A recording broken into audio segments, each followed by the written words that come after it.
Un État réalise un coût démographique qui laisserait bouche bée même les urbanistes les plus chevronnés. C'est presque entièrement un désert. Un paysage si rude qu'il devrait décourager toute croissance. Mais en seulement un an, 28 000 nouveaux résidents ont fait leurs valises et s'y sont installés. Regardez la carte de l'Ouest américain. Et la plupart des gens y voient un piège mortel. Mais des milliers de familles y voient une bouée de sauvetage. L'Arizona a plus de terre, la Californie a plus d'argent, l'Utah a plus d'eau. Pourtant ce royaume désertique grimpe en flèche en tête des classements de croissance. Une ville étincelante, une industrie alimentée par le vice. Si vous ne lanciez pas les dés ou n'assistiez pas à un spectacle, rien ne vous retenait. Puis les choses ont changé. C'est un État enclavé avec une réserve d'eau qui diminue, une économie qui dépendait entièrement du tourisme. Pourtant, les chiffres montrent que le Nevada dépasse des États historiquement plus grands qui avaient une énorme longueur d'avance. Pourquoi? Pour le découvrir, prenez la route vers l'est depuis Reno sur la 190 jusqu'au Tahoe Reno Industrial Center. Cela peut ressembler à n'importe quel autre complexe industriel, mais celui-ci, c'est différent. C'est la colonne vertébrale de la chaîne d'approvisionnement américaine. Depuis cet endroit unique, un camion peut atteindre Seattle, Phoenix ou Los Angeles en 24 heures. Grâce à cela, des géants de la tech comme Google et Switch se sont installés aux côtés de la gigantesque Gigafactory de Tesla. Le corridor n'est pas seulement une large étendue d'asphalte, c'est un véritable axe d'innovation. Les entrepôts servent de micro-hubs pour la robotique, la gestion des stocks par IA et les livraisons par drone. En réduisant les temps de transit et en évitant les ports encombrés, les entreprises réduisent les coûts d'expédition. Le coût de la vie y est aussi bien plus bas que dans la région de la baie de San Francisco ou à Seattle. Les pôles technologiques peuvent croître sans la pression du logement.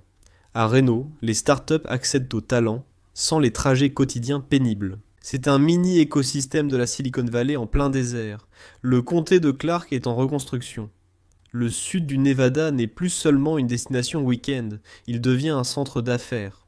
Les entreprises mondiales trouvent un moyen de rester connectées aux ports de la côte ouest, sans subir les coûts exorbitants et la congestion des villes côtières. Et l'argent afflue. Rien que l'année dernière, des milliards ont été investis à Henderson et à North Las Vegas pour renforcer la chaîne d'approvisionnement américaine. Le Nevada profite de ces faibles taxes et de démarches rapides pour favoriser une croissance rapide rare ailleurs dans l'Ouest. L'automatisation, l'énergie verte, les grandes entreprises technologiques, tous sont attirés par le désert. Tout cela fait partie d'un plan de la Las Vegas Global Economic Alliance. Ils ont joué un rôle clé dans cette phase actuelle d'expansion. D'ici 2027, le désert pourrait devenir un moteur de la production manufacturière américaine.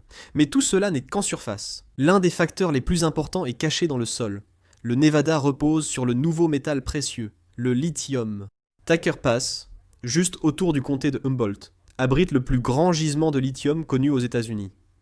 Cette seule vallée pourrait fournir assez de lithium pour alimenter 800 000 véhicules électriques par an. Le Nevada alimente la révolution des véhicules électriques pour le siècle à venir. Mais construire un avenir alimenté par des batteries nécessite une quantité massive d'électricité. Et dans le désert, c'est un problème. Pour répondre à cette demande, le Nevada agit cependant. C'est le seul État de l'Ouest à reconstruire de manière agressive l'ensemble de son réseau électrique. Le projet phare est Green Link West, une ligne de transmission à haute tension de 472 miles qui reliera directement Las Vegas à Reno. Cette vaste autoroute énergétique est conçue pour acheminer de grandes quantités d'énergie renouvelable des fermes solaires du désert directement vers les pôles technologiques du nord du Nevada. Et cela attire l'attention d'un autre secteur. Les centres de données pourraient consommer jusqu'à 10% de l'électricité mondiale d'ici 2030.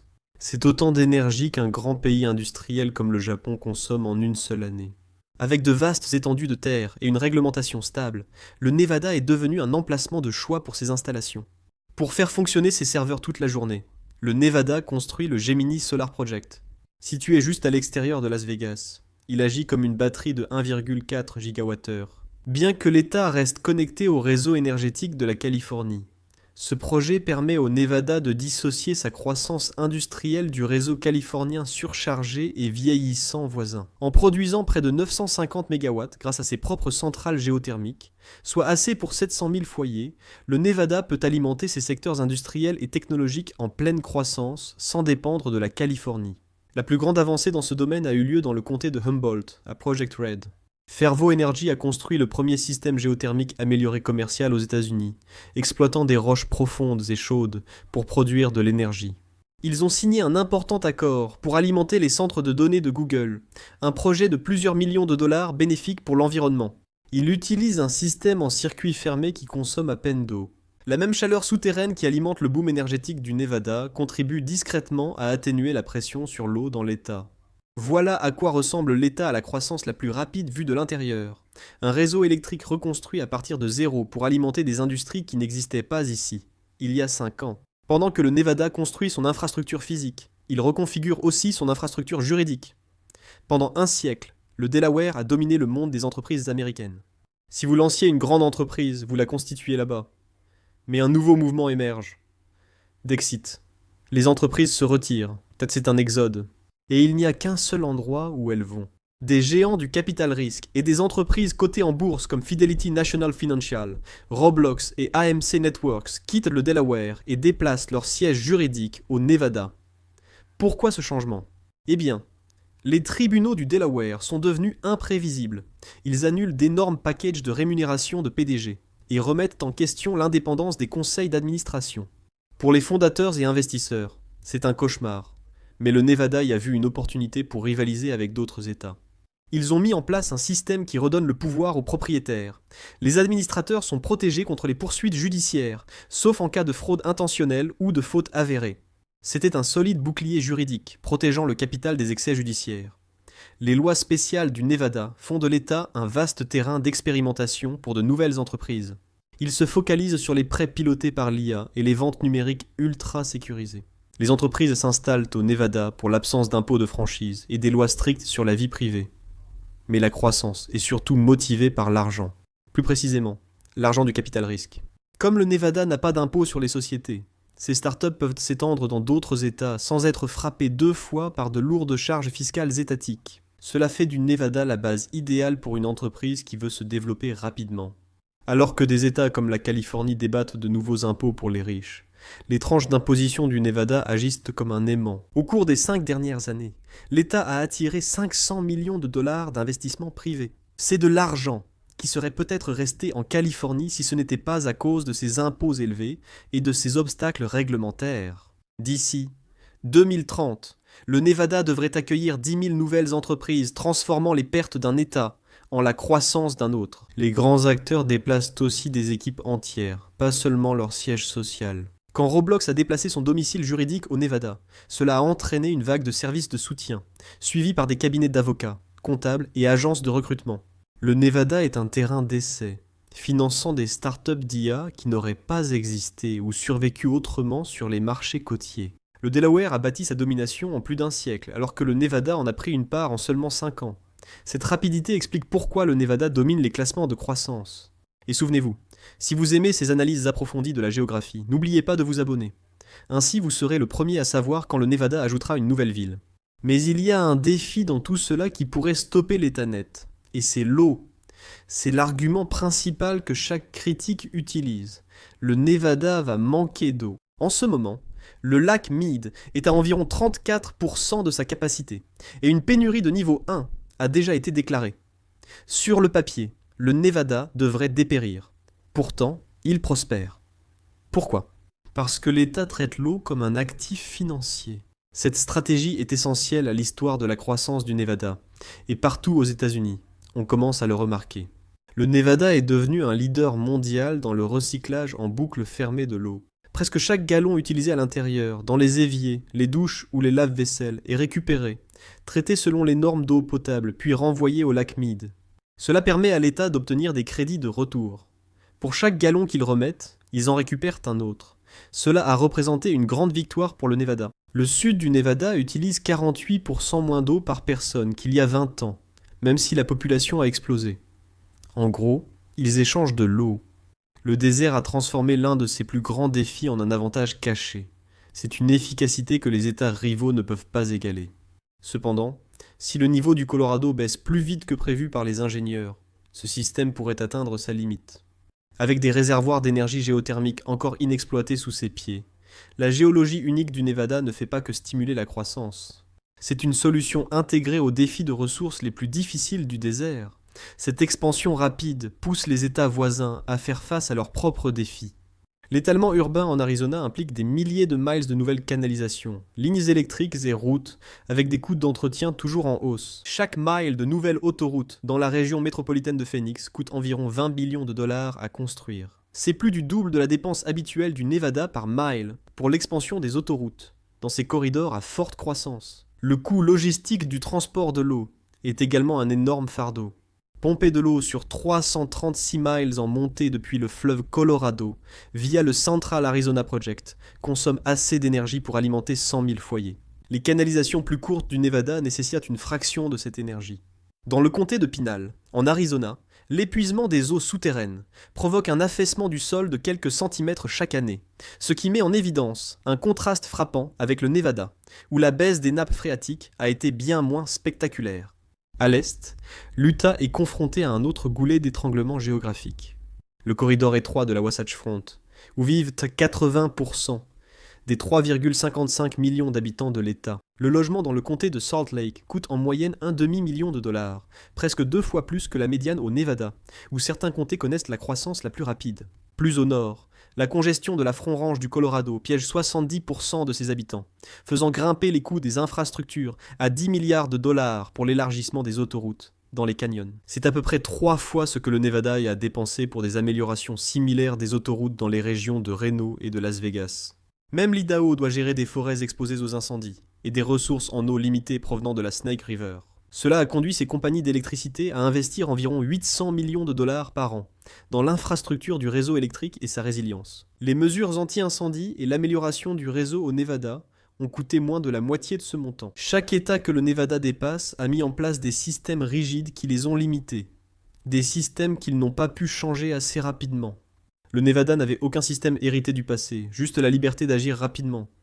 Le code juridique du Nevada alimente également une explosion de la biotechnologie. L'État dispose d'une arme secrète majeure pour les entreprises fortement dépendantes des laboratoires. Il n'impose pas les actifs incorporels. En Californie, les revenus massifs générés par les brevets et les formules secrètes sont soumis à d'importantes taxes sur les bénéfices des sociétés. Mais au Nevada, ces revenus sont protégés. Le résultat ? Une ruée d'entreprises achetant d'immenses terrains pour construire des laboratoires high-tech, loin des regards indiscrets des régulateurs côtiers. L'outsider l'emporte parce que ses rivaux s'étouffent sous le poids de leur propre succès. Tout a commencé en 2023, lorsque les législateurs californiens ont commencé à débattre d'un nouvel impôt sur la fortune pour combler le déficit budgétaire. Ils ont ciblé la valeur nette des résidents fortunés, même après leur départ de l'État.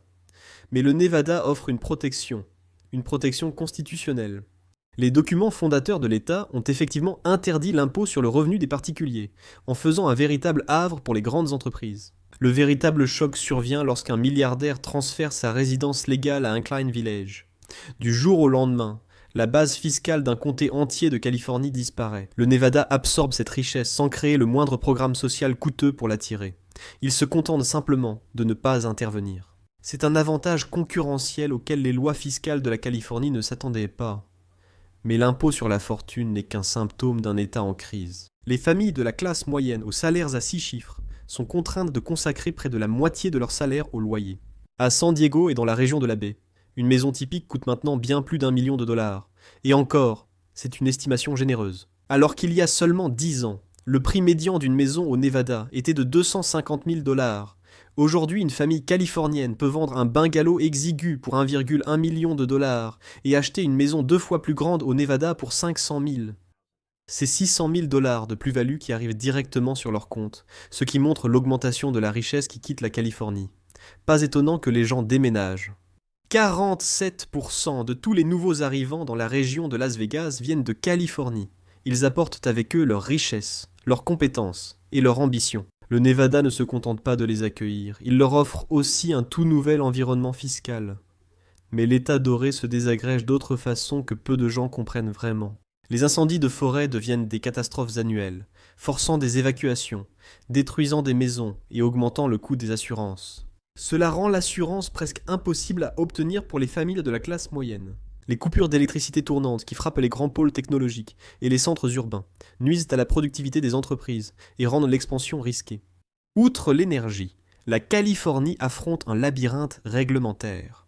Les lois environnementales, du travail et de zonage entraînent souvent des retards de plusieurs années pour les projets de construction et d'infrastructure, étouffant l'innovation avant même qu'elle ne commence. Aujourd'hui, les entreprises font face à un dilemme. Rester malgré des coûts élevés et l'incertitude, ou partir et risquer leur place sur le marché. Beaucoup optent pour la seconde option. En même temps, la richesse et les talents se déplacent vers le nord et l'est. Les ingénieurs brillants de la Silicon Valley cherchent logements abordables, impôts réduits et autorisations administratives plus rapides, ce que la Californie n'assure plus. Les équipes de production d'Hollywood partent pour des États moins chers, où tout va plus vite et où les règles sont plus prévisibles. Les entrepreneurs fuient une combinaison d'impôts et d'imprévisibilité judiciaire. La fuite des cerveaux à elle seule est un séisme économique silencieux que peu de gens en dehors de l'État remarquent en temps réel. Mais on ne peut pas importer 28 000 personnes par an sans provoquer quelques dégâts. Le Nevada importe de la richesse, mais il importe aussi une demande de services que le budget actuel peut à peine couvrir, et la situation devient rapidement incontrôlable. Les districts scolaires sont débordés. Le comté de Clark est le 5e plus grand du pays et fait face à une pénurie massive d'enseignants. À Las Vegas et à Reno, les employés de service qui gagnent 20 $ de l'heure ne peuvent plus se permettre de vivre sur place. L'afflux en provenance de Californie a fait grimper les prix à un tel point que les personnes qui travaillent dans les casinos ne peuvent pas se permettre de vivre à moins de 80 km de leur travail. C'est la plus grande menace pour la croissance du Nevada. Si les ouvriers ne peuvent pas se permettre de vivre ici, les pôles technologiques et logistiques finiront par dépérir. L'État essaie de libérer des terres fédérales pour le logement abordable, mais cela nécessite une loi du Congrès. C'est une course contre la montre. La crise du logement est visible. La crise des soins de santé. Beaucoup moins. Actuellement, le Nevada traverse une crise de main-d'œuvre qui pourrait paralyser la plupart des États. Il accuse un important retard sur la moyenne nationale en personnel médical et devra recruter des milliers de professionnels de santé d'ici 2030 pour répondre à la forte croissance de la population.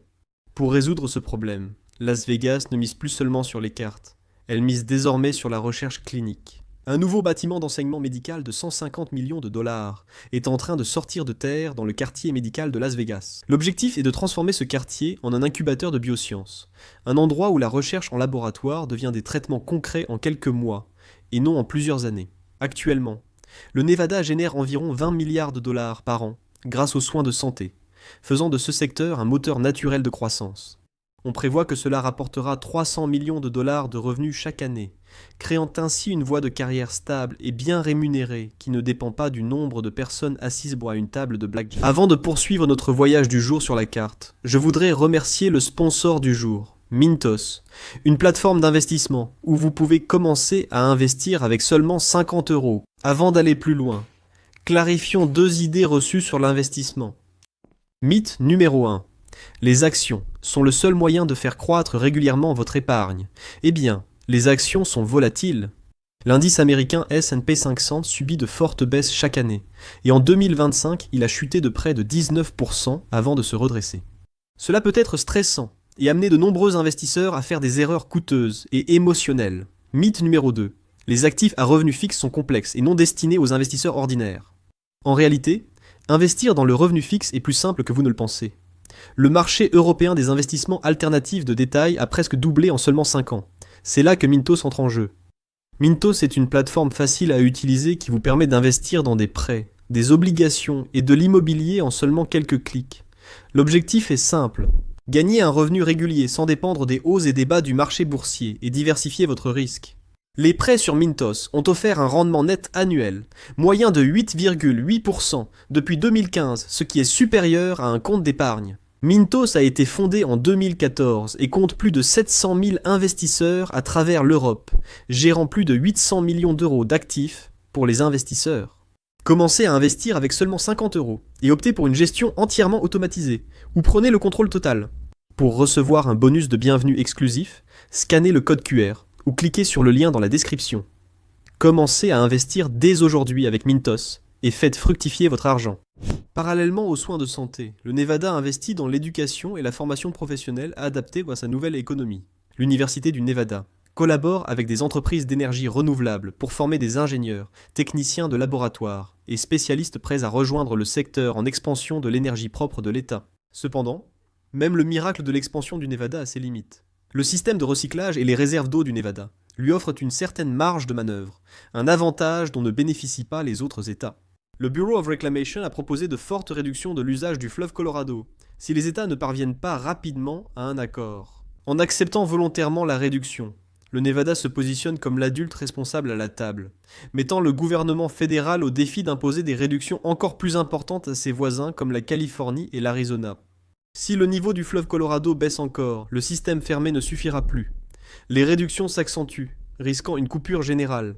Si le niveau de l'eau descend trop bas, les turbines du barrage Hoover cessent de tourner, stoppant ainsi sa croissance nette. En ce moment, le Nevada n'est plus qu'à un changement de politique, ou à un hiver sec, de voir ce miracle prendre fin. Ils ne peuvent donc gaspiller ni l'espace ni l'eau. Voisin de l'un des États les plus riches, surnommé Cal-Amérique, le Nevada ne peut se permettre de ralentir. L'essor de l'État dépend de deux choses, que la Californie reste en difficulté et que la rivière reste alimentée en eau. Si la Californie règle un jour ses propres problèmes de logement et de fiscalité, le flux vers le Nevada pourrait se tarir du jour au lendemain. Et si l'ingénierie ne parvient pas à suivre la chaleur, le désert reprendra ce qu'il a perdu. Mais dans le Mojave, la marge d'erreur est extrêmement mince.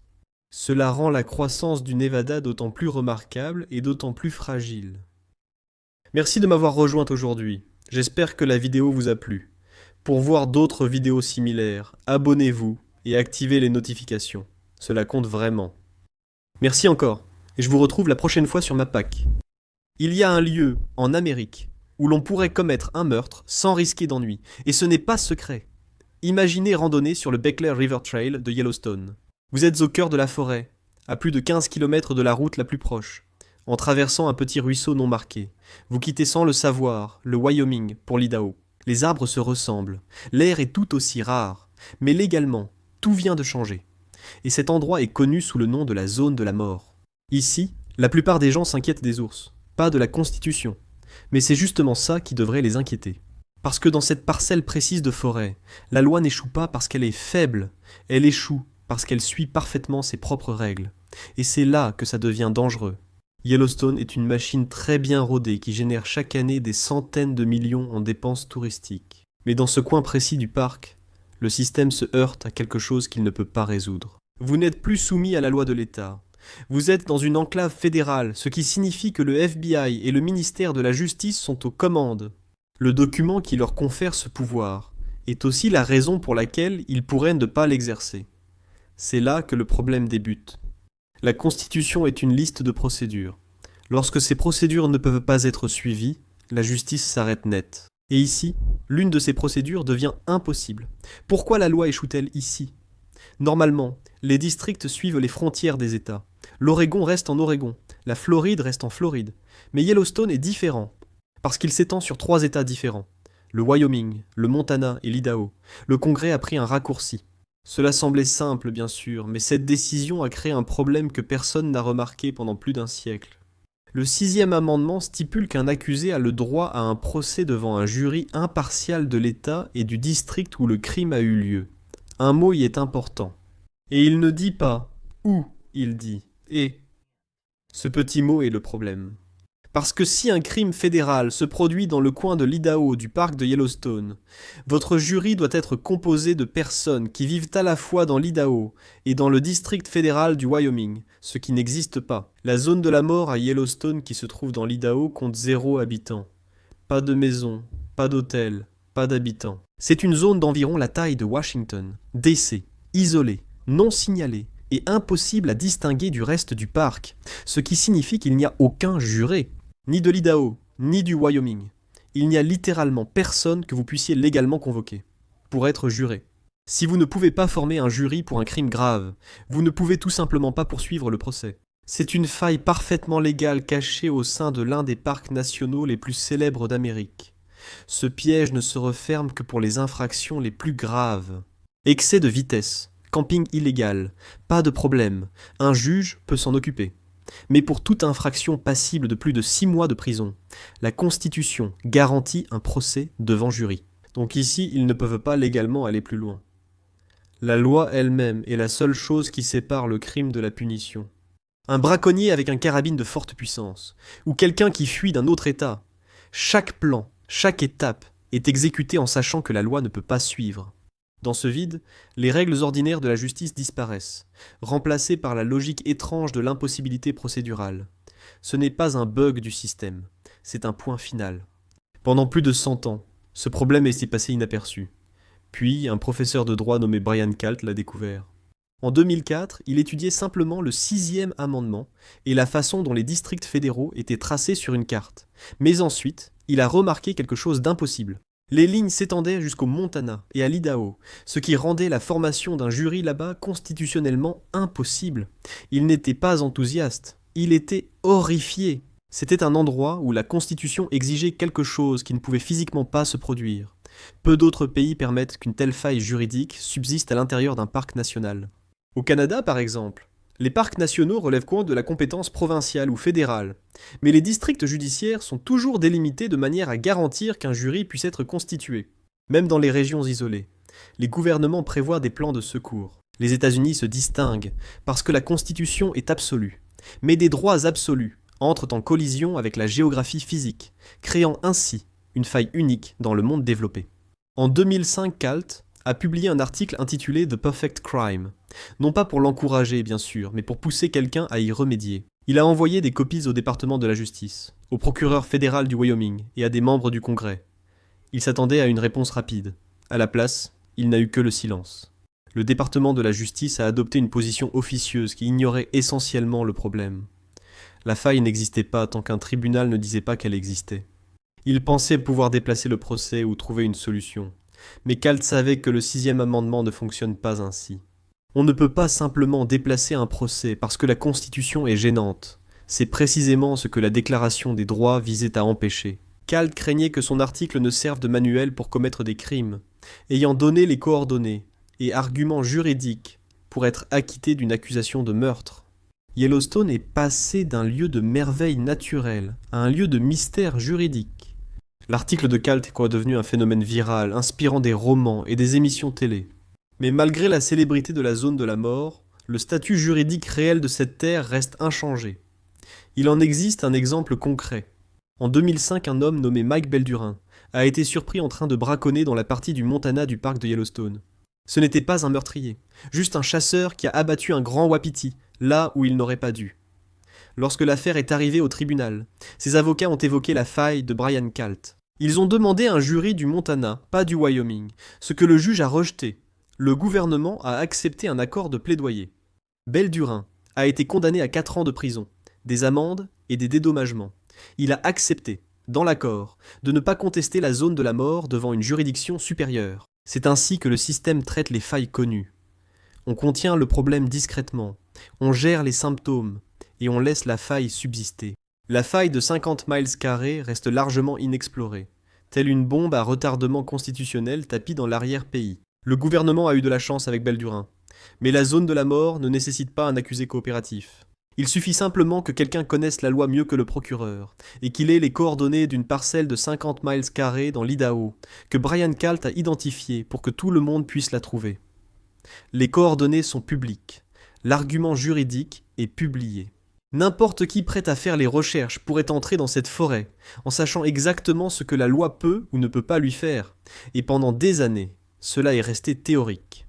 Et puis les choses ont commencé à devenir sérieuses. Disons, hypothétiquement, que quelqu'un étudie l'article de Kalt pendant 1 semaine. Il imprime les coordonnées. Il conduit jusqu'au départ du sentier Beckler, marche 16 km, commettent un crime planifié depuis des mois, sachant que le premier appel ne sera pas passé au shérif quand les enquêteurs arriveront. Ce sera à un professeur de droit constitutionnel.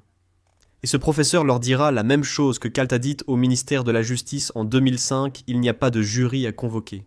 En 2021, la disparition de Gabby Petito a attiré l'attention du monde entier. Son corps a ensuite été retrouvé près de la région de Yellowstone. Soudain, les gens se sont demandé « Et si cela était arrivé quelques kilomètres plus à l'ouest, dans la zone de la mort ?» La proximité d'une tragédie aussi médiatisée avec la zone de la mort a fait disparaître le confort académique. Cela a montré que le 6e amendement vise à protéger l'intégrité du système. Mais en cas d'erreur de cartographie, il échoue justement pour les victimes qui en dépendent le plus. L'affaire Vallow-Debel a offert un lien encore plus direct avec Yellowstone. Tylee Ryan et J.J. Vallow, les 2 enfants de Lori Vallow, ont été vus vivants pour la dernière fois les 8 et 22 septembre 2019 à l'intérieur du parc. Si les enfants avaient subi des violences dans la zone, l'accusation se serait retrouvée directement dans un cauchemar constitutionnel. L'affaire Valodale a finalement été jugée par les tribunaux de l'État parce que les corps ont été retrouvés sur un terrain privé dans l'Idaho. Mais ce scénario hypothétique hantait toujours les enquêteurs fédéraux. En 2022, le législateur de l'Idaho, Colin Nash, a tenté de faire exactement cela. Il a présenté une demande officielle demandant au Congrès de revoir le tracé de la limite. C'était exactement la solution que Brian Kalt avait proposée en 2005. Elle a été adoptée au niveau de l'État, puis elle est arrivée à Washington. Et rien ne s'est passé. C'est une défaillance de la carte, et la solution est simple. Déplacer cette section de l'Idaho dans le district de l'Idaho. Une seule phrase dans la loi. C'est tout. Pour la législature de l'Idaho, c'était une question de sécurité publique. Pour le Congrès, c'était une erreur administrative qui ne valait pas le temps de débat. C'est un problème récurrent dans la façon dont le gouvernement fédéral gère les parcs nationaux. La terre étant fédérale, les États ont peu de pouvoir pour imposer des changements. Et comme ces zones sont isolées, les gens à Washington n'éprouvaient presque aucune pression politique pour agir. On a un système où la carte est défaillante, mais ceux qui ont le pouvoir de redessiner la frontière refusent de le faire. Colin Nash a démissionné de la législature de l'Idaho, en 2024, quittant ses fonctions, alors que la zone de non-droit restait toujours ouverte. Même lorsqu'un législateur fait le travail, propose une solution et construit un consensus, l'inertie fédérale est plus forte que la loi elle-même. 20 ans, un rapport, aucune action. Le parc national le plus visité d'Amérique présente une faille constitutionnelle, et Washington en a été informé tout ce temps. Ce n'est pas de l'incompétence bureaucratique. Quelqu'un a examiné le problème, l'a compris, et a décidé que le coût politique d'admettre l'erreur était plus élevé que le risque de la laisser non résolue. La première raison à cela est l'absence de bénéfices politiques. Modifier une frontière judiciaire ne fait pas gagner d'élection. Aucun lobbyiste ne finance de campagne pour la réforme des frontières des parcs nationaux. La zone de non-droit est victime de cette inaction, une faille permanente dans la protection juridique, qui attend que la mauvaise personne y tombe par hasard. La deuxième raison est encore plus cynique, la peur d'admettre une erreur. Si le Congrès adopte une loi pour corriger la zone de la mort de l'Idaho, il admet en fait que la loi est défaillante depuis plus d'un siècle. Ils admettent que Brian Kalt avait raison en 2005 et qu'ils ont choisi de l'ignorer. En politique, admettre un échec de longue date semble souvent plus risqué que de laisser le problème s'envenimer. Tant qu'aucun individu n'exploite une faille juridique pour être libéré, le Congrès peut prétendre qu'il ne s'agit que d'une hypothèse de droit. Ils jouent avec la sécurité publique pour protéger leur propre réputation, en espérant que le compte à rebours s'achève avant que la bombe n'explose. Le 6e amendement n'est aussi solide que ce que la carte lui permet d'être. Si les législateurs ignorent une faille dans le parc emblématique du pays, quelles autres lacunes existent dans le système ? Le même crime commis à environ 1,5 km d'écart entraîne des conséquences juridiques complètement différentes. La Constitution l'ignore, mais la carte le sait. À Yellowstone, la loi est conditionnelle. Brian Kalt a dit, de façon célèbre, que la seule chose qui résoudra ce problème, c'est une chemise ensanglantée. Il faudra probablement que quelqu'un commette un crime violent, se tienne devant un juge, et voit l'affaire être rejetée parce qu'il est impossible de former un jury. Ce n'est qu'à ce moment-là, lorsque les gros titres crieront qu'un meurtrier est libre, que le Congrès ressentira la pression nécessaire pour adopter une simple phrase dans la loi. Jusqu'à ce qu'un échec public aussi humiliant se produise, le système préfère détourner le regard et faire comme si le danger n'existait pas. Ils attendent qu'une tragédie leur fournisse la couverture politique dont ils ont besoin pour faire leur travail, traitant une erreur vieille de 132 ans, comme s'il ne s'agissait que d'un léger désagrément. Le 6e amendement reste paralysé dans ce petit coin de l'Idaho. Il demeure un avertissement pour tous les Américains. Si une faille aussi évidente peut exister dans l'un des parcs nationaux, les plus surveillés et les plus connus, que pourrait-il encore se cacher dans les systèmes que nous tenons pour acquis ? Ce passage de ruisseau sur le sentier Beckler a toujours le même aspect. Les arbres n'ont pas bougé, et la loi non plus. Au final, cette bureaucratie est peut-être la chose la plus dangereuse dans ces bois. Merci de m'avoir accompagné aujourd'hui. J'espère que vous avez apprécié la vidéo, et si vous voulez en voir d'autres comme celle-ci, pensez à vous abonner et à activer les notifications, ça fait vraiment la différence. Merci encore, et je vous retrouve la prochaine fois sur MapPack. Le Texas, l'état de l'étoile solitaire. Avec des villes en plein essor, un énorme afflux de nouveaux habitants et un excellent barbecue. Un endroit où tout est plus grand et meilleur, mais reste étonnamment abordable, avec presque pas d'impôts. Enfin, c'est la réputation. Mais la réalité est bien plus compliquée. En fait, une étude de CNBC en 2023 a même révélé que le Texas était le pire état où vivre en Amérique, juste devant le désert brûlé par le soleil de l'Arizona. Comment est-ce possible ? Regardons de plus près la vérité sur le Texas dont personne ne parle. Commençons par quelques bases. La météo. Vous pourriez penser que le climat au Texas est plus doux que dans de nombreux autres États, surtout si vous vivez actuellement dans le nord glacial du pays, mais il peut aussi être très extrême. L'État se trouve en plein milieu d'une zone connue sous le nom de Tornado Alley, qui est, eh bien, exactement ce que son nom indique. En gros, de nombreuses tornades le traversent, détruisant tout sur leur passage. En fait, le Texas fait partie des 5 premiers États du pays pour le plus grand nombre de tornades, avec une moyenne d'environ 120 par an, ou en d'autres termes, une tornade tous les 3 jours. Les habitants du nord du Texas doivent avoir un abri souterrain proche, car ils subissent plus de tornades que la plupart des régions.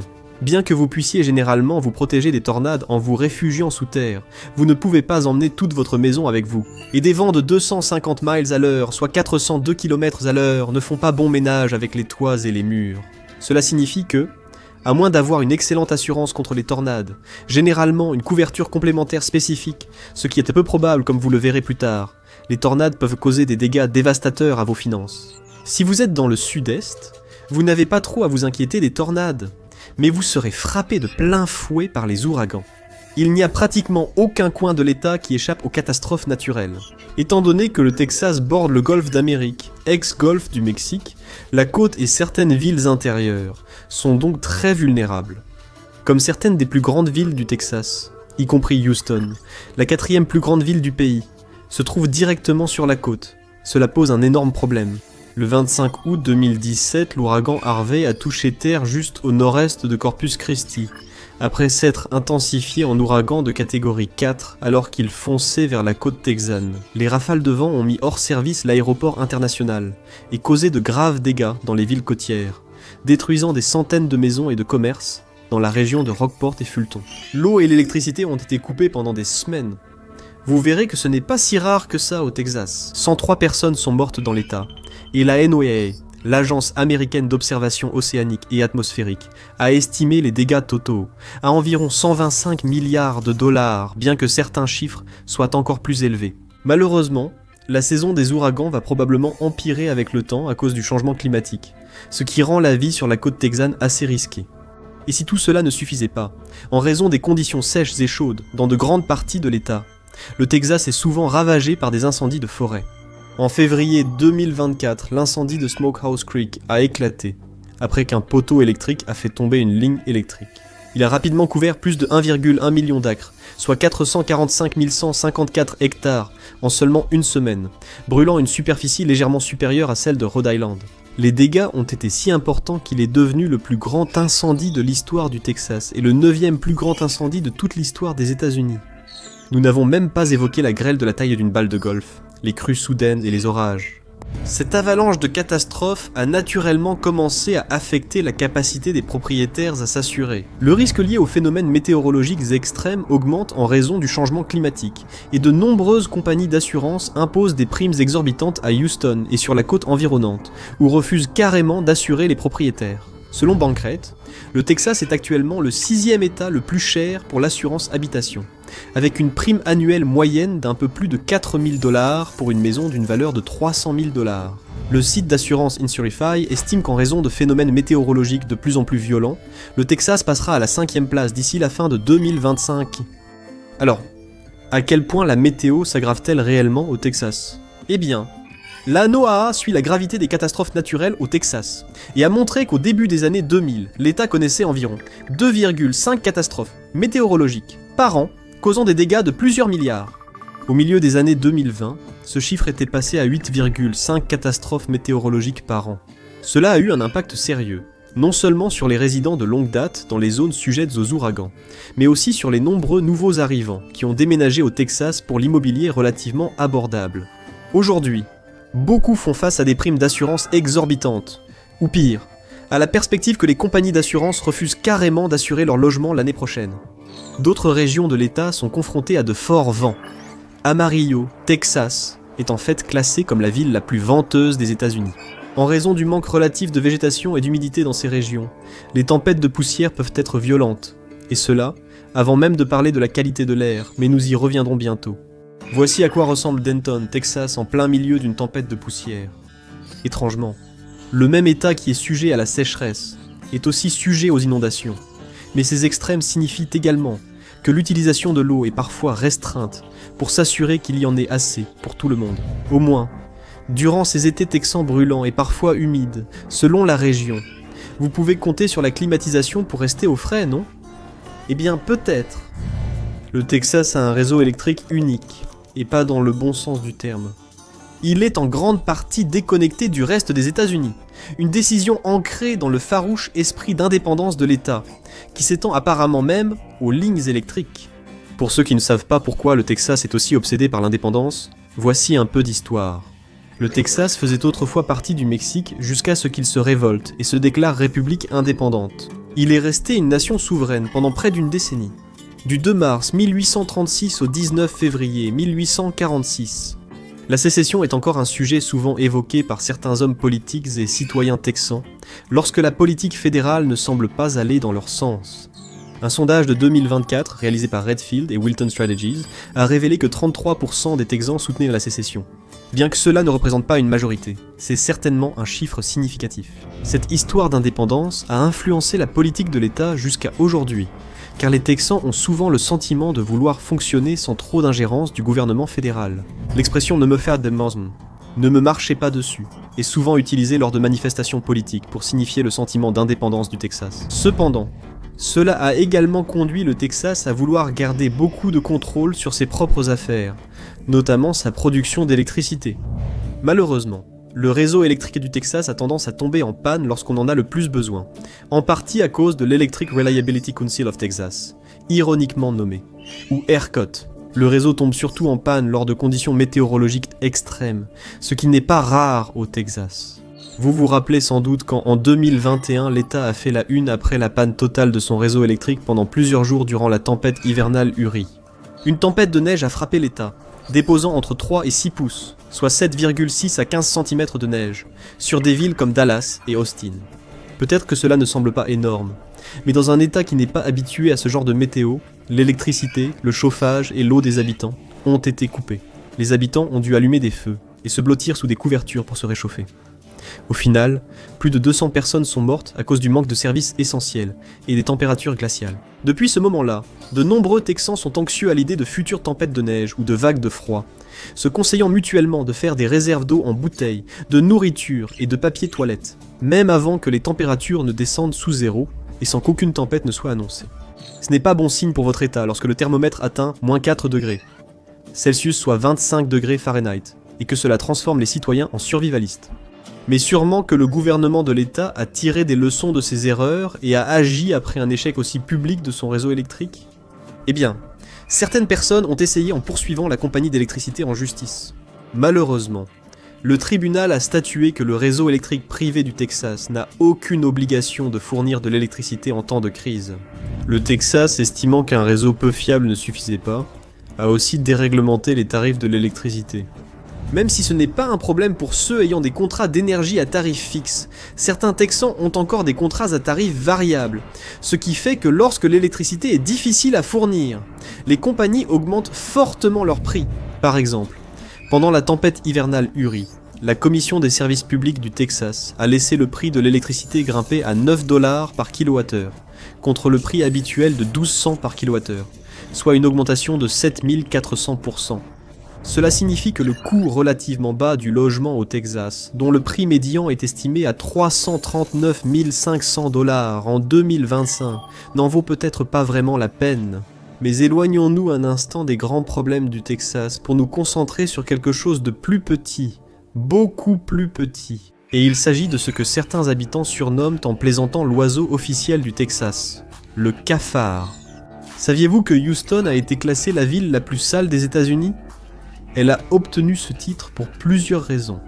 Un niveau élevé de pollution, un manque de propreté, et les cafards. La ville est la première du pays pour les infestations de cafards dans les foyers. Un problème qui ne concerne pas seulement Houston ni uniquement les cafards. Il y a aussi d'énormes coléoptères, des moustiques de la taille de libellules, des scorpions, des fourmis de feu et des tarentules. Un commentateur né et élevé au Texas disait sur internet que la plupart de notre faune va vous mordre, piquer ou poursuivre jusqu'en haut d'un arbre. Mais il doit y avoir une autre raison pour laquelle tant de gens viennent ici, dont Elon Musk, qui a aussi déplacé son siège dans l'État pour éviter les impôts élevés de Californie. Peut-être à cause des impôts. Au Texas, il n'y a pas d'impôt sur le revenu d'État. Cela peut donner l'impression que tout le monde touche le pactole, sauf que les impôts doivent bien venir de quelque part, car un État, surtout un aussi peuplé que le Texas, doit quand même fonctionner. Alors, d'où vient l'argent ? La réponse, ce sont les impôts fonciers. Le Texas a certains des impôts fonciers les plus élevés du pays, avec une médiane de 1,67% et une moyenne de 1,9%, comparée au taux médian américain de 1,02%. Cela signifie que la facture médiane annuelle des impôts fonciers au Texas s'élève à un peu moins de 4 000 $ contre 2 400 $ à l'échelle nationale. Mais ce n'est pas le seul impôt élevé de l'État. Il a également l'un des taux de taxes sur les ventes les plus élevés, atteignant 6,25%. Certaines municipalités locales ajoutent également jusqu'à 2% de surtaxe, ce qui signifie qu'il existe des endroits au Texas où vous pouvez finir par payer 8,25% de taxes sur les ventes sur presque chaque achat.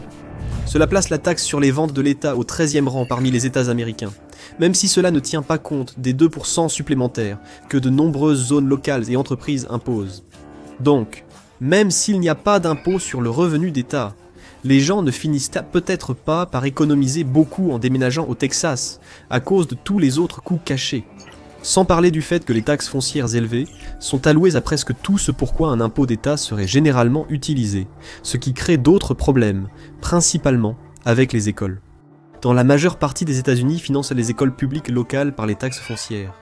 Mais au Texas, cet argent sert à financer bien d'autres choses normalement couvertes par l'impôt sur le revenu, y compris les infrastructures, le secteur des services publics et la santé.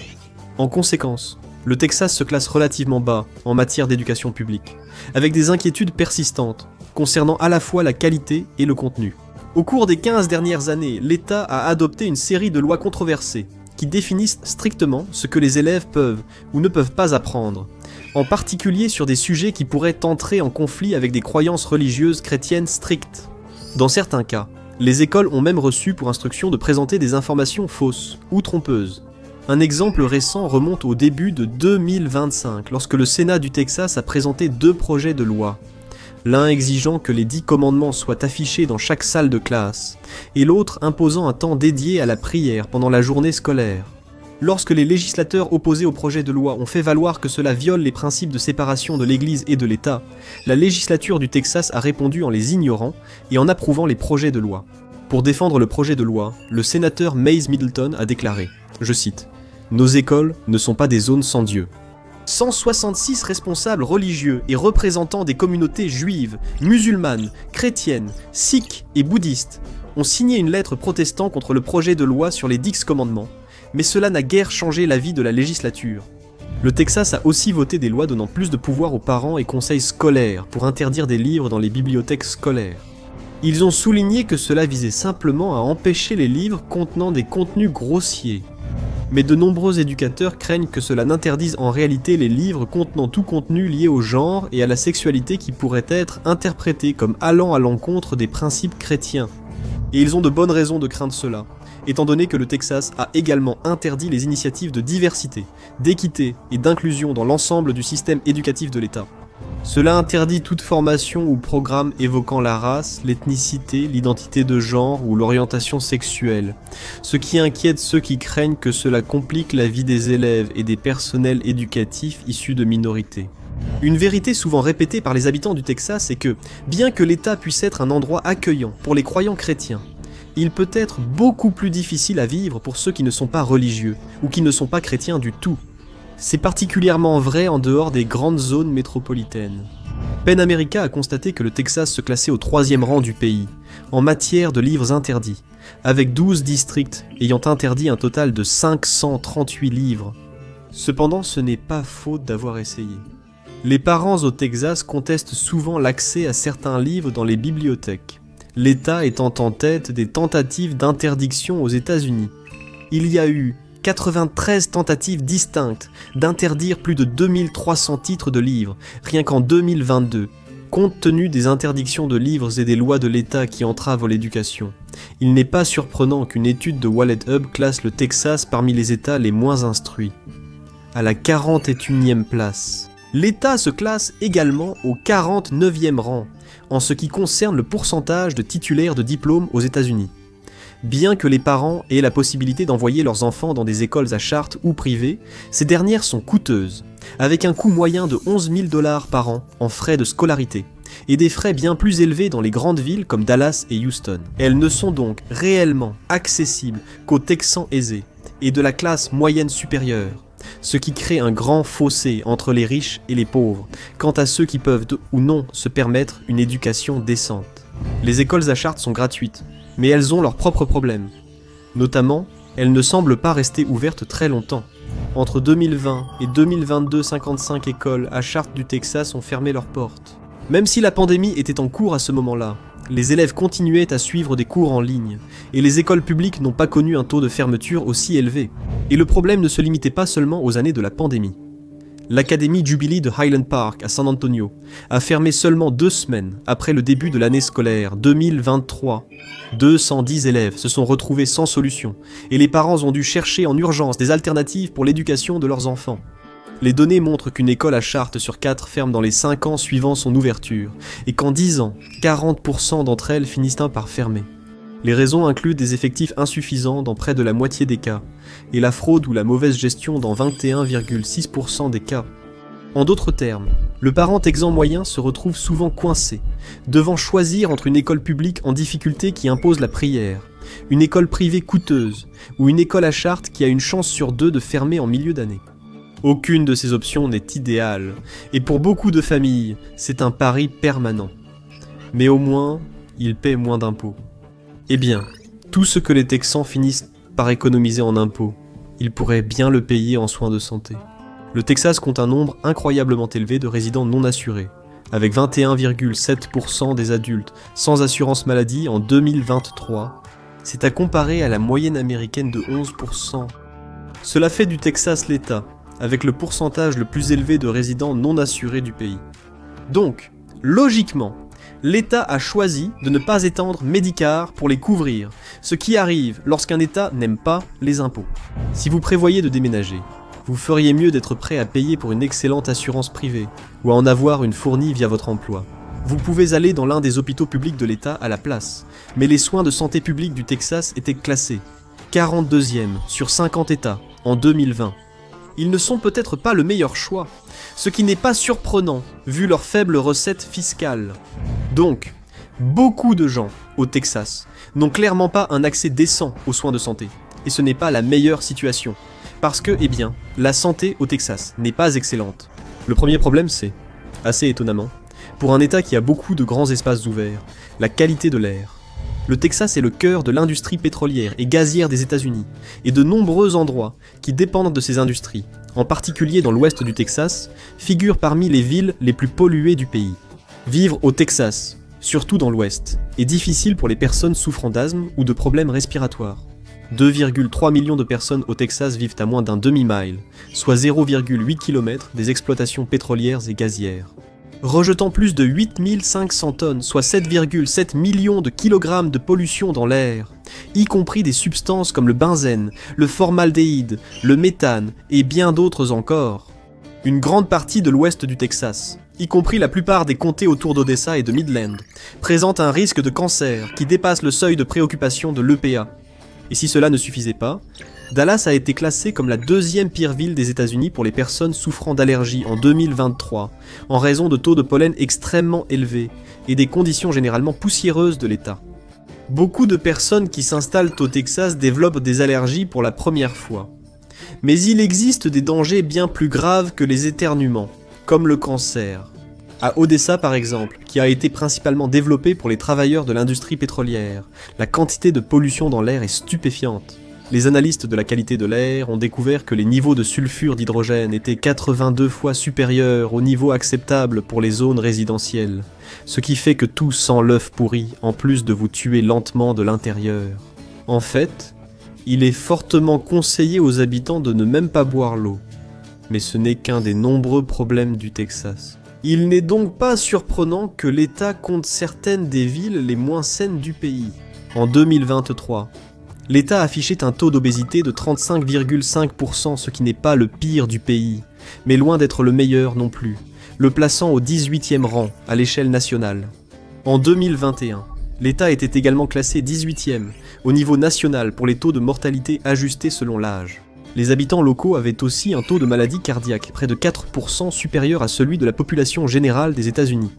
Le manque d'accès aux soins de santé, combiné aux déserts alimentaires, à une cuisine fortement centrée sur la viande, aux polluants environnementaux et à une culture de la voiture très présente qui pousse les gens à mener une vie assez sédentaire, ont entraîné une espérance de vie relativement plus courte au Texas. Les habitants vivent en moyenne 76,5 ans, contre une moyenne de 77,4 ans aux États-Unis.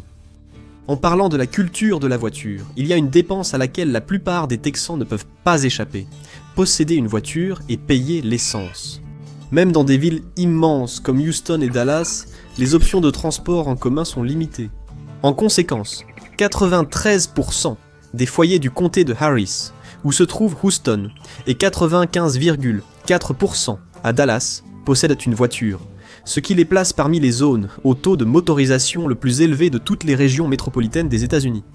En revanche, dans les grandes zones métropolitaines comme Chicago et Washington DC, seuls 72,5% et 62,7% des ménages possèdent une voiture. Cela ne reflète pas une différence de revenus entre les différentes villes. Au contraire, cela met en évidence l'impossibilité de se déplacer à Dallas et Houston sans véhicule. Comme le Texas s'est principalement développé après la généralisation de la voiture, même les grandes villes sont très axées sur l'automobile. Se déplacer en bus est possible, mais reste difficile dans les grandes zones métropolitaines de l'État. Il n'y a pas de métro, et les réseaux de tramway desservant des villes comme Houston et Austin n'attirent pas beaucoup de locaux.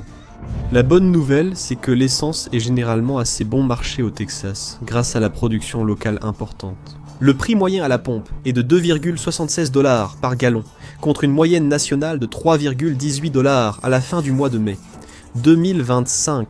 La mauvaise nouvelle, c'est que les Texans consomment quand même beaucoup d'essence, à tel point que les économies réalisées à la pompe peuvent rapidement disparaître à cause du temps passé dans les embouteillages ou des longues distances parcourues. Et oubliez la marche comme alternative. Dans de nombreux quartiers des grandes villes, il est presque impossible de se déplacer à pied. Les zones urbaines et suburbaines sont tellement centrées sur la voiture que traverser une rue principale peut nécessiter de marcher sur plusieurs dizaines de mètres, juste pour trouver un carrefour sécurisé. En fait, certaines rues principales n'ont même pas de trottoir. Sans parler du fait que, puisque le Texas est le deuxième plus grand état du pays, les distances d'un endroit à un autre sont souvent énormes. Donc, les Texans ont besoin d'une voiture, idéalement capable de supporter le mauvais temps et les routes difficiles dans les zones reculées pour se déplacer dans l'État. Comme vous pouvez l'imaginer, dans les grandes villes où la voiture est la seule option pour se déplacer, la circulation à Houston, Austin et Dallas peut être intense. Les embouteillages sont devenus un problème grave, Houston figurant désormais parmi les 10 premières villes du pays pour la circulation pendant les heures de pointe. Le temps de trajet moyen à Houston était de 29,8 minutes, un peu moins qu'à Los Angeles, avec 30,1 minutes. Connue pour être l'une des plus grandes et des plus embouteillées villes du pays, Dallas affiche un temps de trajet moyen légèrement meilleur, mais de peu, à 27,8 minutes. Bien que les gouvernements de l'État et de la ville assurent aux Texans qu'ils travaillent sur de grandes initiatives de transport en commun, la plupart des Texans aimeraient le voir pour le croire. Et cela ne change rien au fait que la circulation, en ce moment, est un vrai cauchemar. Tout cela semble être une mauvaise situation jusqu'à présent. Alors pourquoi les habitants ne font-ils rien à ce sujet? Ils peuvent sûrement voter pour le changement auquel ils croient. Beaucoup de Texans sont parfaitement satisfaits de la situation actuelle. Et ceux qui veulent changer les réglementations et les lois de l'État avec leur vote peuvent avoir du mal, car le Texas est à l'avant-garde des lois de restriction du droit de vote. Le projet de loi numéro 1 du Sénat texan a été introduit pour compliquer la vie de nombreux Texans qui voulaient voter. Des obstacles ont été instaurés pour le vote par correspondance, et l'aide aux personnes handicapées ou avec des barrières linguistiques a été fortement restreinte, certains accusant des mesures ciblant certains groupes politiques. Malheureusement, le projet de loi est devenu une loi en 2021. Cependant, un juge fédéral a jugé que certaines parties étaient illégales car elles violent le Voting Rights Act. Bien qu'il y ait certainement de nombreux avantages à vivre au Texas, beaucoup de gens ignorent les coûts cachés et les réalités de la vie dans cet état. Merci de m'avoir rejoint aujourd'hui. J'espère que vous avez apprécié la vidéo. Pour voir d'autres vidéos comme celle-ci, abonnez-vous et activez les notifications.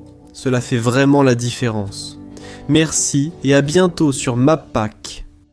Vivre à Hawaï peut sembler être des vacances tropicales sans fin. Mais la vie là-bas est bien différente et plus difficile que vous ne l'imaginez. Saviez-vous qu'Hawaï a en fait les prix de l'immobilier les plus élevés du pays, avec un prix médian d'une maison à 834 000 $? Oui, plus qu'en Californie. Ou que 8 habitants sur 1000 sont sans abri. Oui, là aussi, c'est plus qu'en Californie. Ou encore que c'est le pire état pour conduire. On parie que vous n'imaginiez pas klaxonner et rester bloqué dans les bouchons 1 heure pour aller à la plage. Nous allons aller au-delà des apparences et découvrir pourquoi vivre à Hawaï n'est peut-être pas le rêve tropical que vous imaginez. Dans l'épisode d'aujourd'hui de MapPack, la vérité sur la vie à Hawaï, dont personne ne parle. Bienvenue à Hawaï, l'état de l'Aloha. Il fait chaud toute l'année. Il y a du soleil, de magnifiques plages et un rythme de vie détendu. Honnêtement, ça ressemble à un petit coin de paradis. Enfin, si vous gagnez le double de ce que vous gagnez sur le continent, bien sûr, parce que c'est ce qu'il vous faudra pour survivre à Hawaï. Il faut, en moyenne, 150 000 $ par an pour vivre confortablement sur les îles hawaïennes, contre une moyenne de 75 000 $ par an sur le continent américain. Il est peu probable que vous trouviez cela, car la plupart des habitants d'Hawaï sont sous-payés et doivent souvent avoir 2 emplois. Et si vous avez des enfants, il faudra aussi prendre en compte le coût de l'éducation privée, car les écoles d'Hawaï laissent beaucoup à désirer. Et espérons que vous ne souhaitez pas créer une entreprise, car dans ce cas, Hawaï se classe 44e sur 50 États, pour la facilité d'en créer une. Si l'isolement lié à la vie insulaire ne vous pèse pas, il reste la tension croissante entre locaux et Malihi, venus s'installer à Hawaï, la hausse du coût du logement et la crise des sans-abri. Alors, pourquoi Hawaï a-t-elle autant de problèmes ? Découvrons-le. Commençons par l'un des faits les plus fondamentaux sur cet état qui contribue à bon nombre de ces problèmes, y compris l'isolement lié à la vie insulaire. Hawaï est petit. Elle a une superficie de seulement un peu plus de 16 500 km², soit environ 6 400 miles carrés, ce qui la classe au 47e rang parmi les États américains, devant seulement les petits États du Connecticut, du Delaware et du Rhode Island. La différence, c'est que dans le Connecticut, le Delaware ou le Rhode Island, il suffit de conduire vers l'État voisin pour découvrir quelque chose de nouveau. Si vous êtes à Hawaï, rejoindre les États les plus proches, la Californie et l'Alaska, nécessite des billets d'avion et un vol de 6 heures. Sans parler du fait que si vous vivez à Hawaï, vous n'avez pas accès à toute cette superficie en même temps. Hawaï compte 8 îles principales, dont 7 sont habitées, et seulement 6 sont ouvertes aux touristes et aux habitants. Les 2 tiers des habitants d'Hawaï vivent à Oahu, qui a une superficie totale de 597 miles carrés, soit environ 1500 km². C'est la moitié de la superficie du parc national de Yosemite. Maintenant, imaginez que toute votre vie, l'école, le travail, les endroits où aller, les choses à faire, les sites à voir, soient confinés à la moitié d'un seul parc national. Bien sûr, il y a beaucoup de belles choses là-bas, mais au bout d'un moment, on commence à avoir l'impression d'avoir tout vu. C'est là que la fièvre insulaire s'installe.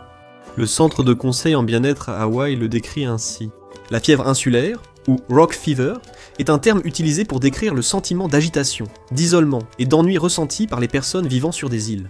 C'est un véritable phénomène psychologique, qui peut provoquer de la détresse et avoir un impact négatif sur la santé mentale. Et il n'y a pas que les thérapeutes qui remarquent ce problème. Même les Malihini qui aiment l'État ressentent parfois cette fièvre. Une femme connue sous le nom de l'honnête locale, qui a déménagé à Hawaï il y a plus de 10 ans, écrit à propos de ses expériences. Elle a dit que visiter Hawaï pour les vacances est une chose, mais si vous déménagez à Hawaï, vous apprendrez rapidement à quel point les îles sont en réalité petites. De plus, la plupart des endroits ferment à 22 heures, donc la vie nocturne est inexistante. Vous croiserez les mêmes personnes, aurez les mêmes conversations, et vous voudrez parfois changer de décor. Bien sûr, vous pouvez visiter d'autres îles, mais il faut toujours prendre l'avion. Impossible de rejoindre Maui depuis Oahu en voiture ou en ferry. Maintenant, la fièvre insulaire est un effet secondaire frustrant du fait qu'Hawaï soit un endroit petit et isolé, mais ce n'est pas le seul. Et cela nous amène au coût de la vie insensé à Hawaï. Selon Payscale, le coût de la vie à Honolulu est 85% plus élevé que la moyenne nationale. Cela inclut des prix en moyenne 20% plus élevés pour l'alimentation, 71% plus élevés pour l'énergie et l'eau, et 219% plus élevés pour le logement. En comparaison, San Francisco, largement considéré comme l'un des endroits les plus chers des États-Unis, n'a qu'un coût de la vie 70% plus élevé que la moyenne nationale. En ce qui concerne les prix du logement, San Francisco affiche un taux 182%, plus élevé que la moyenne nationale. Cela signifie qu'Honolulu la dépasse. Nous parlerons plus en détail des prix du logement bientôt, car il y a toute une série de raisons problématiques à cela. Mais commençons par la taille d'Hawaï, son isolement et leur effet sur les prix de l'alimentation et des charges. Les propriétaires hawaïens pourraient vouloir remettre les bougies à la mode, car la facture d'électricité moyenne des ménages en novembre 2024 était de 355 $ par mois. Les prix élevés sont principalement dus à l'emplacement isolé d'Hawaï. Presque toute l'électricité est produite à partir de pétrole qui doit être acheminé par bateau. Le transport maritime ajoute beaucoup de coûts, ce qui fait que le coût moyen de l'électricité à Hawaï est de 39 cents par kWh contre 17 cents par kWh en moyenne sur le continent. Non seulement cela représente plus du double du coût moyen sur le continent, mais cela fait aussi d'Hawaï l'état le plus cher du pays en matière d'électricité. C'est la même chose pour les produits alimentaires. Même si la nourriture au supermarché a récemment pesé sur le portefeuille de tout le monde, la nourriture dans les supermarchés hawaïens est vraiment chère. C'est principalement dû au fait que 85 à 90% des aliments vendus dans l'État doivent être importés. Comme Hawaï a un climat tropical, on ne peut pas y cultiver n'importe quoi, y compris beaucoup de produits que les Américains considèrent comme des aliments de base. Donc, même si vous pouvez faire de bonnes affaires sur les cultures locales qui prospèrent dans le climat des îles, comme les noix de macadamia, les mangues et les avocats, tout le reste arrive par cargo. Le problème du coût de la nourriture s'aggrave car beaucoup d'aliments supportent de mal un voyage de 4000 km à travers le Pacifique sous forte humidité. La Fondation agricole d'Hawaï estime qu'un tiers de toute la nourriture importée est jetée dès qu'elle est déchargée dans les ports d'Hawaï parce qu'elle est déjà avariée. Les vendeurs de nourriture imposent des prix plus élevés car un tiers de leurs produits risque de se détériorer. Le fait qu'Hawaï soit à nouveau une petite île, avec donc relativement peu de concurrence entre les supermarchés, n'aide pas vraiment. Les magasins n'ont guère d'incitation à baisser les prix, et, avec des charges d'électricité et d'eau ainsi que des loyers ou remboursements d'emprunts très élevés, ils disposent probablement de peu de marge pour les réduire. Ce qui nous amène à la question de savoir ce qui se passe avec les prix de l'immobilier complètement hors de contrôle à Hawaï. Le Missouri Economic Research and Information Center a mené une étude sur les prix des logements à travers les États-Unis et a constaté qu'en 2024, le marché immobilier au prix étonnamment élevé de la Californie affichait un prix médian d'environ 728 000 $. En comparaison, le prix médian d'une maison à Hawaï était de 834 000 $, ce qui en fait l'état le plus cher des États-Unis pour acheter une maison. On peut en partie attribuer cela à la taille d'Hawaï.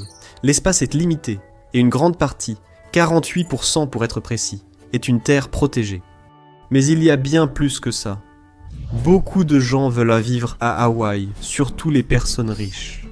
Le nombre d'acheteurs étrangers dotés de capitaux considérables achetant maisons et terrains à Hawaï est tel que le marché immobilier y est désormais international. En fait, les habitants locaux, aussi appelés Kama'aina, n'ont plus les moyens de vivre dans l'état où ils sont nés. En juin 2023, le Hawaii Housing Factbook a révélé que les acheteurs venant de l'extérieur de l'État représentent une grande part des ventes de maisons à Hawaï.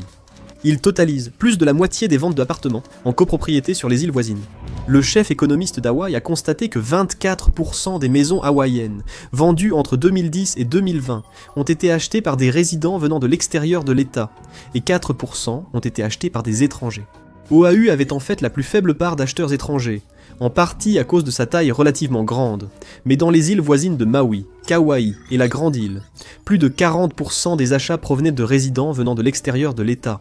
Le problème, c'est qu'il ne s'agit pas seulement de personnes déménageant d'autres États vers Hawaï.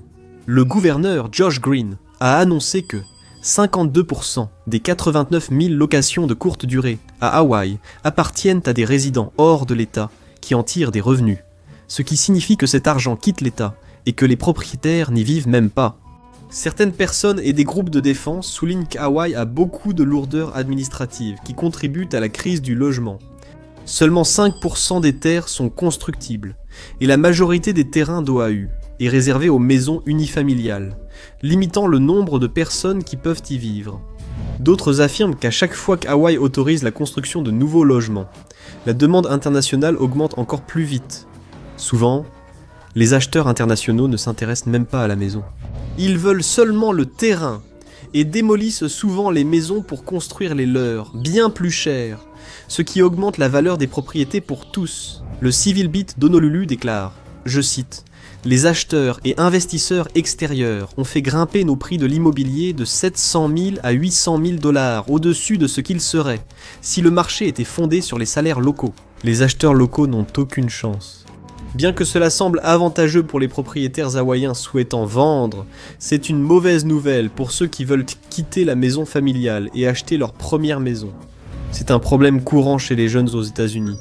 Mais à Hawaï, il est encore plus difficile de trouver une maison abordable qu'une licorne.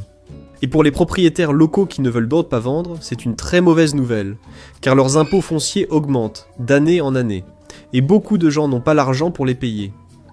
Pourquoi ? Parce que les locaux hawaïens sont généralement sous-payés, et les habitants d'origine hawaïenne ou Kanaka, eux, sont les plus mal lotis de tous. Au deuxième trimestre de 2024, Hawaï se classait 24e parmi les États en termes de revenus annuels moyens, atteignant environ 69 600 $. Cela plaçait en fait Hawaï en dessous du revenu moyen national, qui était de 73 219 $. C'est exact. La plupart des États américains se situent en dessous de la moyenne nationale. Et tandis que d'autres endroits, comme l'Oklahoma ou l'Idaho, ont des salaires encore plus bas qu'à Hawaï, ils ont aussi un coût de la vie bien inférieur, alors qu'Hawaï a le plus élevé du pays. Les habitants peinent à garder la tête hors de l'eau avec leur salaire. Forbes a constaté que les Hawaïens dépensent en moyenne 55 500 $ par an, ce qui leur laisse le revenu disponible le plus bas de toute la population des États, soit environ 9 500 $ par an. Cela fait de nombreux foyers locaux des foyers ALICE. ALICE signifie Asset Limited, Income Constrained, Employed, c'est-à-dire actifs, mais avec des ressources et des revenus limités. Cela désigne ceux qui gagnent plus que le seuil de pauvreté fédéral, mais n'ont pas les moyens de couvrir leurs besoins essentiels localement, notamment la majorité des moins de 30 ans. Selon le seuil fédéral de pauvreté, seulement 11% des Hawaïens gagnaient moins que le seuil de pauvreté. Mais si l'on regarde le seuil ALICE, qui reflète de façon plus réaliste le coût de la vie dans la région, 44% des foyers hawaïens ne gagnaient pas assez pour réellement joindre les deux bouts dans l'État. C'est peut-être pour cela que l'étude Hawaii Financial Health Pulse a révélé que 23% des Hawaïens occupent plus d'un emploi.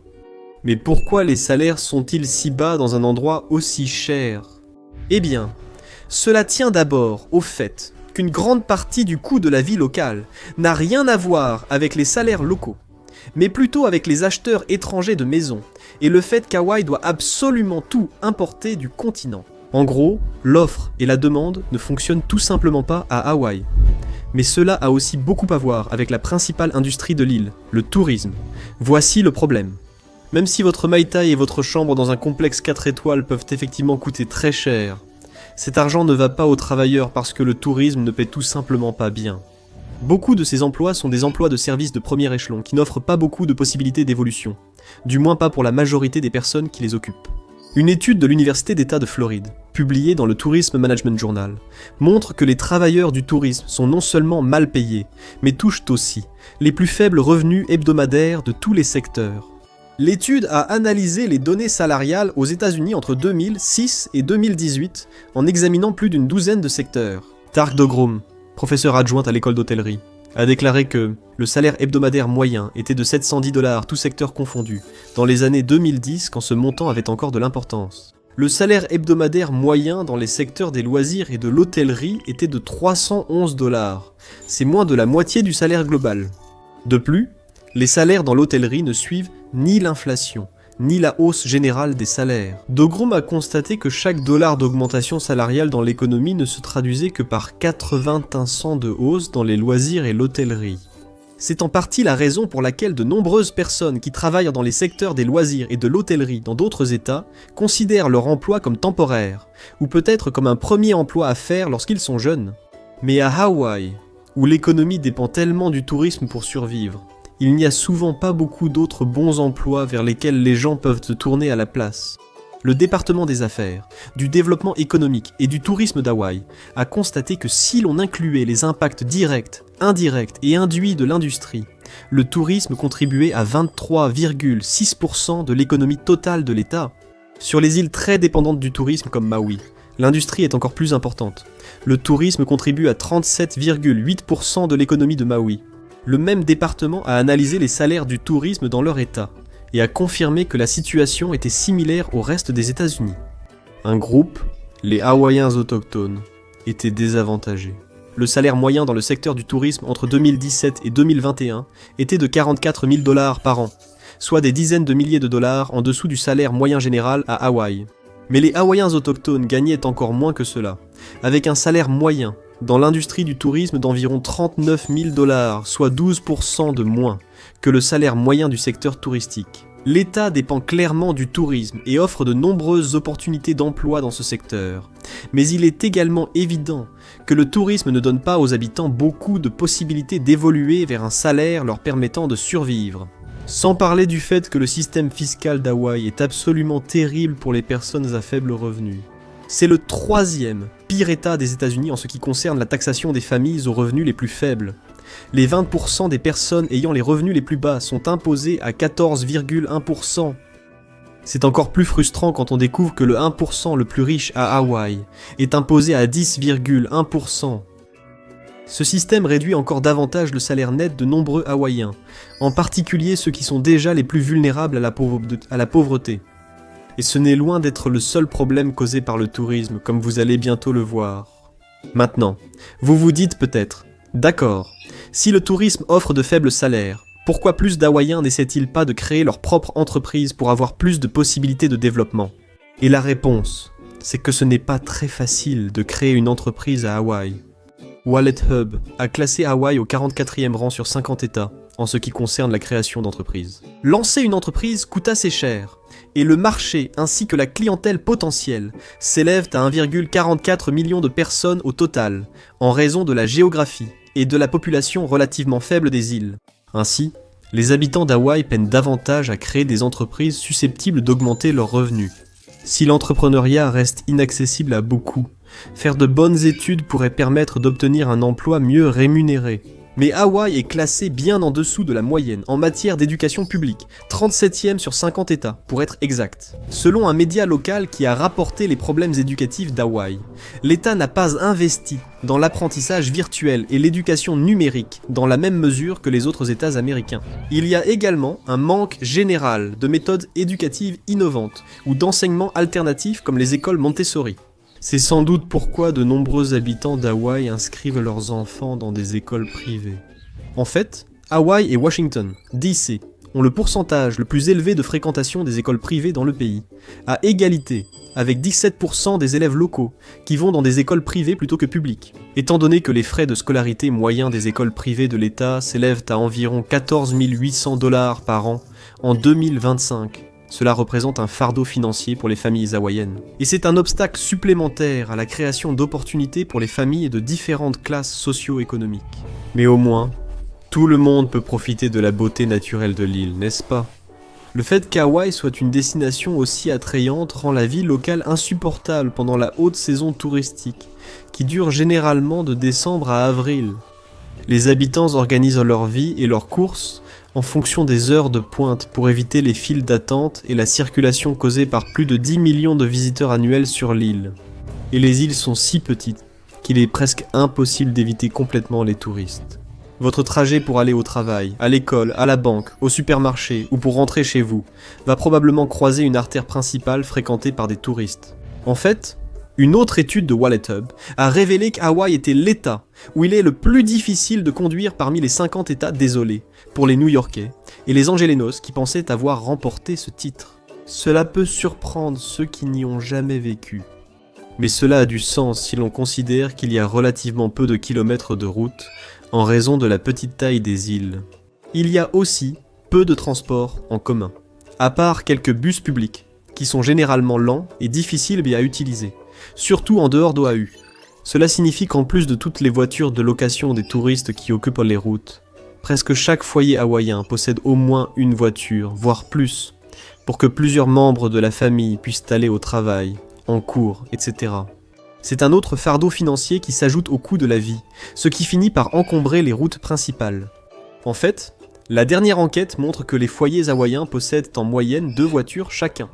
Comme vous pouvez l'imaginer, tous ces facteurs rendent les relations entre les habitants et les visiteurs, même ceux installés depuis plusieurs années, tendues. À première vue, cela paraît logique, car il existe une relation d'amour-haine. Dans n'importe quelle destination, il existe cette dynamique entre les personnes qui dépendent du tourisme, mais qui en sont aussi financièrement évincées. Un nouvel arrivant dit « Sachez que lorsque vous déménagez ici, il vaut mieux avoir la peau dure, car l'accueil froid est quasiment garanti. À Hawaï, le ressentiment dépasse la simple opposition entre locaux et nouveaux arrivants. Et cela nous ramène à la différence de salaire entre les Hawaïens autochtones et les autres Hawaïens, car ce n'est pas le seul fossé qui existe entre ces groupes. La population hawaïenne autochtone a été, et continue d'être à certains égards, traitée comme si elle était celle qui méritait le moins de mener une bonne vie sur ses propres terres. On pourrait situer le début du problème dès 1778 lorsque les Européens blancs, appelés Haole et naviguant sous le commandement du capitaine James Cook, ont établi le premier contact avec les Hawaïens autochtones. Ce contact a immédiatement propagé tant de maladies que la population locale a été presque anéantie, passant de 800 000 à 39 000 habitants. Malgré ce début tragique, Hawaï a continué d'être reconnu comme un royaume indépendant par d'autres puissances pendant un certain temps. Mais tout au long du 19e siècle, 5 compagnies sucrières américaines ont progressivement pris le contrôle de l'économie hawaïenne, suscitant le ressentiment parmi les habitants. Puis, en 1893, les Marines américains ont décidé qu'ils pouvaient tout aussi bien s'emparer pour de bon d'Hawaï, et ont renversé la reine Liliuokalani, ainsi que le reste du gouvernement. 95% des Hawaïens ont signé des pétitions contre une annexion complète par les États-Unis, et avec la reine Liliuokalani, les ont apportés jusqu'au Congrès américain. Ils ont courageusement présenté et défendu des plaintes légitimes pendant 3 mois. Le renversement d'un dirigeant par une puissance étrangère violait le droit international. Dans un retournement de situation assez surprenant, les États-Unis, de tous les pays, étaient d'accord avec ce raisonnement. Mais comme cela arrive avec la plupart des petites victoires en politique, celle-ci a été rapidement annulée et détruite. L'année suivante, la guerre hispano-américaine a éclaté, et les États-Unis ont commencé à rêver de construire des bases navales dans un endroit stratégique du Pacifique. Ainsi, Hawaï a été annexé aux États-Unis en 1898. Pour ajouter l'insulte à l'injure, les États-Unis ont interdit les pratiques religieuses autochtones, et ont également interdit l'enseignement de la langue hawaïenne dans les écoles. Des travailleurs du continent, japonais et chinois, ont été envoyés travailler dans les plantations de l'île. En même temps, les États-Unis ont renforcé leur contrôle financier sur les îles et ont établi des bases militaires. Fatigués d'être traités assez mal en tant que territoire, des militants locaux ont demandé que Hawaï devienne le dernier État à être ajouté à l'Union en 1959. Malheureusement, peu d'avantages sont parvenus aux populations autochtones même après que Hawaï ait été reconnu comme un État. Et comme vous pouvez l'imaginer, toute cette histoire a fait démarrer les relations entre les Hawaïens autochtones et surtout les non-insulaires blancs sur de très mauvaises bases. Cela a entraîné des tensions entre touristes et travailleurs du secteur des services sur l'île. Il existe également un énorme écart pour les Hawaïens autochtones, en termes de salaire, d'accession à la propriété et de qualité de vie générale par rapport à presque tout le monde sur l'île. Tout d'abord, les Hawaïens autochtones sont peut-être les plus touchés et les moins satisfaits de l'afflux de touristes sur leurs côtes. Un rapport confirme que de nombreux Hawaïens autochtones estiment que la croissance de l'industrie du tourisme a contribué à une dégradation de leurs valeurs culturelles. Mais comment cela se fait-il ? L'industrie du tourisme ne préserve-t-elle pas les traditions hawaïennes ? Après tout, presque chaque complexe hôtelier fait monter des danseurs sur scène pour exécuter un hula traditionnel en jupe de paille. Eh bien, il s'avère que les jupes de paille n'ont jamais été des vêtements traditionnels à Hawaï. En réalité, Ce sont des versions occidentalisées et déformées de la culture autochtone, destinées davantage à divertir les touristes qu'à représenter fidèlement l'histoire ou la culture hawaïenne. Elles ont en fait vu le jour sur le circuit du vaudeville. Et c'est le cas pour beaucoup de choses que les occidentaux associent à la culture hawaïenne. Deuxièmement, l'histoire et la situation actuelle d'Hawaï ont érodé la culture et les terres autochtones. Par exemple, des sites spirituels locaux comme Kaho'olawe ont été placés sous la juridiction de la marine américaine, qui a décidé de les utiliser pour des exercices de bombardement. Cela a, bien sûr, provoqué la colère des autochtones, et les pratiques historiques des États-Unis ont en partie conduit à la pauvreté de la population autochtone aujourd'hui. Dans les années 1960 et 1970, des agriculteurs locaux, dont beaucoup étaient des Hawaïens autochtones, ont été expulsés et déplacés au nom de l'aménagement du territoire. Cela se passe dans un état qui allait finir par développer le grave problème de sans-abrisme que connaît Hawaï aujourd'hui. Dans un état où les prix de l'immobilier montent en flèche, de plus en plus de personnes se retrouvent sans véritable chez-soi. En 2017, le département américain du logement et du développement urbain a publié un rapport indiquant qu'Hawaï est l'État ayant le taux de sans-abrisme par habitant le plus élevé des États-Unis. En 2024, 8 habitants sur 1000 sont sans-abri, à égalité avec New York. Et en 2016, 42% des sans-abri de l'État se sont identifiés comme Hawaïens autochtones ou insulaires du Pacifique. Évidemment, la hausse des prix de l'immobilier à Hawaï a touché tous les habitants. Mais les Hawaïens autochtones, ayant perdu terres et maisons sur plusieurs générations et n'ayant rien à transmettre, ont été les plus affectés. Le manque d'accès à la propriété et la pauvreté forment malheureusement un cercle vicieux. Bien que les Hawaïens autochtones aient un taux d'emploi similaire aux autres habitants d'Hawaï, ils occupent de souvent des emplois moins rémunérés, même hors tourisme. Cela pourrait être lié au fait qu'en 2017 seulement, 11,5% des Hawaïens autochtones avaient un diplôme universitaire, contre 22% de la population générale de l'État, ce qui leur laisse moins d'options pour des emplois mieux rémunérés. C'est pourquoi ils gagnent moins. En 2017, le revenu médian des ménages était de 66 300 $ pour les Hawaïens autochtones, contre 77 800 $ pour l'ensemble des résidents d'Hawaï, ce qui les maintient dans la pauvreté. À Hawaï, où le coût de la vie est élevé, ne pas décrocher de diplôme pour accéder à un meilleur emploi n'est pas juste le genre de chose pour laquelle vos parents vous rabâchent les oreilles, c'est un réel problème existentiel.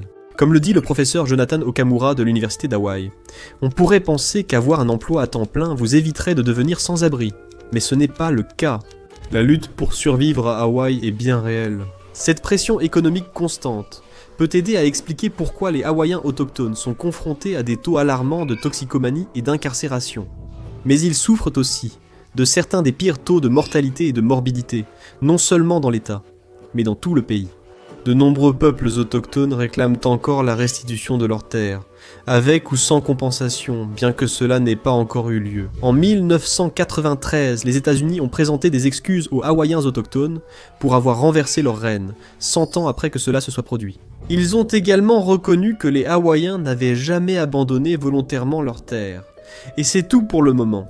C'est pourquoi, même si Hawaï est l'un des États les plus diversifiés du pays, les relations entre les différents groupes ne sont pas toujours simples. Après les incendies dévastateurs de Maui en août 2023, qui ont causé 16 milliards de dollars de dégâts matériels sur l'île, les responsables locaux et les dirigeants ont demandé une pause temporaire du tourisme à Hawaï, ou au moins une diminution du nombre de touristes. C'est pour qu'ils puissent reconstruire et trouver une nouvelle voie pour l'avenir.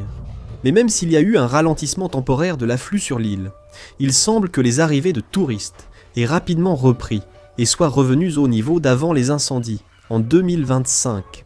Sans parler du fait qu'Hawaï va devoir faire face à un autre problème urgent, le changement climatique et la mauvaise utilisation des terres par les complexes hôteliers. Cela a entraîné la perte de 13 des 750 miles de littoral de l'État jusqu'à présent, et 70% des plages hawaïennes sont en train de s'éroder activement. Si Hawaï veut un jour devenir un endroit beau et abordable où vivent pour les touristes comme pour les habitants, il faudra une meilleure gestion de l'industrie du tourisme, de l'environnement et des programmes d'accession à la propriété abordable pour les locaux. Merci de m'avoir rejoint aujourd'hui. J'espère que la vidéo vous a plu. Pour voir plus de contenu similaire, abonnez-vous et activez les notifications. Cela compte vraiment. Merci encore, et je vous retrouve la prochaine fois sur MathPack.